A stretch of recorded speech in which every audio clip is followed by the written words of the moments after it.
My name is Josephine Lang, and I'd like to share with you a long-time healing remedy that's been used in spas in Europe for hundreds of years, and it's called hot and cold water therapy.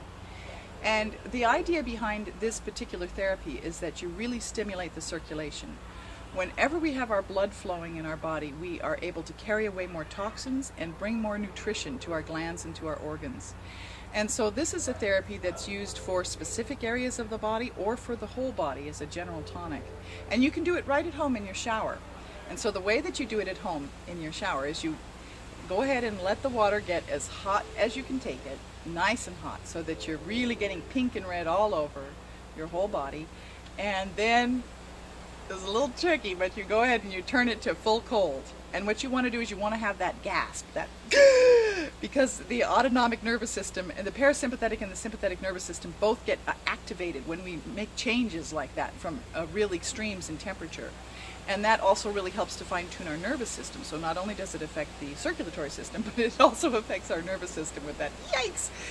And you go ahead and try to go for about a minute to 3 minutes with the hot water first, and then you go to the cold water. Try to go for about a minute to 3 minutes. And it actually starts to feel pretty good, especially if you're not feeling very well. It really increases the vitality of the body. And then you go back to the hot, and you get it as hot as you can so that you're starting to get all pink all over again. And then back to the cold.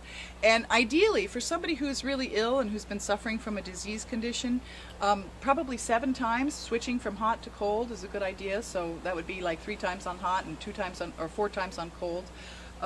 Or maybe 3 times on cold, depending on, that would be 6. But anyway, just switching back and forth between the two. And I like to finish on the cold because that actually leaves the body warmer, believe it or not, when you finish on cold. They've done experiments with this to find out, and it does leave you more warm to finish on cold. Plus, what happens when we have the hot water is we really engorge our tissues with blood. The blood really flows in. You can tell by the color of the skin. And it fills the tissues of the body with the blood. And then when we put the cold on, everything contracts and constricts, and that blood is pulled back out of those areas of the body. So now if somebody had maybe a sprained ankle or a sore shoulder or a lump or a bump or something that they wanted to address, or they're healing from a surgical situation after the wound has healed and they want to work on the scar tissue or any number of things like that. So you would go ahead and direct that stream of the hot and cold on that area of the body especially, like if it was a shoulder injury or something. And then that will increase the flow of circulation to that area of the body and really focus the healing there. Now, the way that they've used it in the spas of Europe is quite a bit more severe. They would actually take people and wheel them into a wheelchair, into a large shower room, and then just blast them with hose water to just completely annihilate their body with this hot, hot water and then the freezing cold water.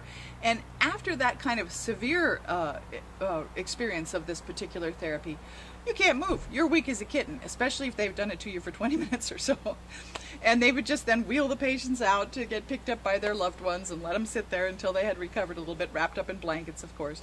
But this is one of those old-time therapies that is really a good one for healing the body. So enjoy your home experimentation with this, and may it serve you well. And please visit my website when you get a chance. It's stepintomagic.com. Thanks so much for listening. Bye for now.